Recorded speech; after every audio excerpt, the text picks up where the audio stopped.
Ayrim tadbirkorlarning o'z bizneslarida qiladigan katta xatoliklari. Agar siz biznes boshlayotgan bo'lsangiz yoki tadbirkorlik faoliyatingizni boshlayotgan bo'lsangiz, bu videoyim siz uchun foydali bo'ladi. Demak, siz o'z mahsulotingizni yaratdingiz, ya'ni o'z biznes ideyangiz orqali yangi mahsulot yaratdingiz va siz buni bozorga taqdim qilmoqchisiz.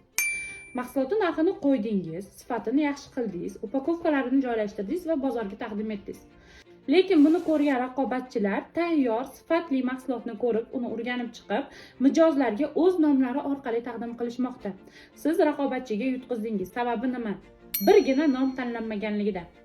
Biz mahsulotni yaratganimizdan so'ng albatta unga nom qo'yishimiz kerak. Siz xizmat ko'rsatish bo'lsangiz ham, siz o'quv markazi egasi bo'lsangiz ham, birinchi navbatda to'g'ri nom tanlash, hattoki ishlab chiqarish yo'nalishida ham.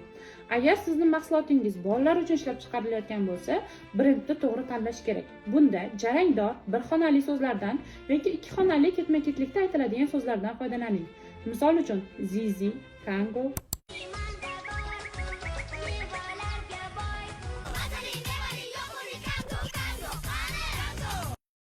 Chupa-chups, TikTok, TikTok. Shu kabi so'zlar bolalar esida tez qoladi va siz ularga o'z mahsulotingizning nomini singdira olasiz.